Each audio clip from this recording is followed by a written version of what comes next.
அஸ்ஸலாமு அலைக்கும். இந்த வீடியோவில் நம்ம எதை பற்றி பார்க்க போகிறோம் அப்படின்னா, ரோஸ்மேரி அண்ட் ஃப்ளாக்ஸ் சீட்ஸ் வச்சுட்டு hair pack and hair spray எப்படி பண்ணலாம் அப்படின்னு சொல்லிட்டு பார்க்க போகிறோம். ஸோ இதோட யூசஸ் என்ன அப்படின்னு பார்த்தோம் அப்படின்னா, இந்த ஃப்ளாக்ஸ் சீட்ஸ் வந்துட்டு நம்மளோட ஹேரை வந்துட்டு ஹேர் ஃபால் ஆகாமல் வந்துட்டு சேஃபாக வச்சுக்கும். அது மட்டும் இல்லாமல் இந்த ஃப்ளாக்ஸ் சீடை வந்துட்டு இப்போ ரிசர்ச்சில் வந்து கண்டுபிடிச்சிருக்காங்க. இந்த ஃப்ளாக்ஸ் சீடு வந்துட்டு எந்த அளவு நம்ம யூஸ் பண்ணுறோமோ அந்தளவு ஹேர் க்ரோத் அதிகமாக இருக்கும், பாடி டெம்பரேச்சர் வந்துட்டு கரெக்டான லெவலில் இருக்கும் அப்படின்னு சொல்லிட்டு சொல்கிறாங்க. இதை நம்ம வந்து ஹேரில் வந்து எப்படி அப்ளை பண்ண போகிறோம் அப்படிங்கிறத தான் இந்த வீடியோவில் பார்க்க போகிறோம். ஸோ வந்துட்டு ஃப்ளாக்ஸ் சீடு வந்துட்டு 1 டேபிள் ஸ்பூன் எடுத்துக்கோங்க. அடுத்து ரோஸ்மேரி, ட்ரை ரோஸ்மேரின்னு சொல்லிட்டு நீங்கள் கேட்டிங்க அப்படின்னா ஷாப்பில் கேட்டிங்கன்னா இருக்கும். ஸோ ட்ரை ரோஸ்மேரியும் 1 டேபிள் ஸ்பூன் எடுத்துக்கோங்க. இதுவுமே ஹேர் க்ரோத்துக்கு ரொம்ப ஹெல்ப்ஃபுல்லாக இருக்கும். இது ரொம்பவே இப்போ ஒரு ட்ரெண்டிங்காக போய்கிட்டு இருக்க ஒரு ப்ராடக்டாக இருக்குது.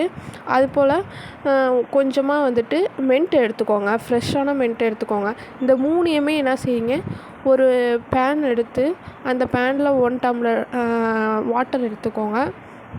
அந்த 1 டம்ளர் வாட்டரில் வந்துட்டு இது எல்லாத்தையுமே அப்படியே போட்டு நல்லா பாயில் பண்ண விடுங்க. நல்லா பாயில் பண்ணணும். அந்த 1 டம்ளர் வாட்டர் வந்துட்டு 1/2 டம்ளராக அப்படியே மாறணும்.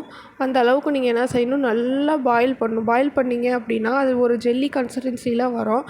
அதை நீங்கள் என்ன செய்யணும், அப்படியே கூல் பண்ணி அதை நல்லா நீங்கள் என்ன செய்யணும், அதை ஃபில்ட்ரு பண்ணி எடுத்துக்கணும். எடுத்துக்கிட்டு ஒரு பாட்டிலில் வந்துட்டு நீங்கள் ஸ்டோர் பண்ணி வச்சுக்கலாம். ஃப்ரிட்ஜில் வச்சுக்கிட்டீங்க அப்படின்னா 1 வீக் வரையும் யூஸ் பண்ணலாம். இதை எப்படி யூஸ் பண்ணலாம் அப்படின்னா, டெய்லி நீங்கள் நைட்டு நீங்கள் இதை தலையில் அப்ளை பண்ணிக்கிட்டு மார்னிங் நீங்கள் ஃப்ரெஷ் ஆனீங்க அப்படின்னா இது ரொம்பவே உங்களுக்கு ஹேருடைய அந்த ரிசல்ட் வந்துட்டு நல்லாவே தெரியும்.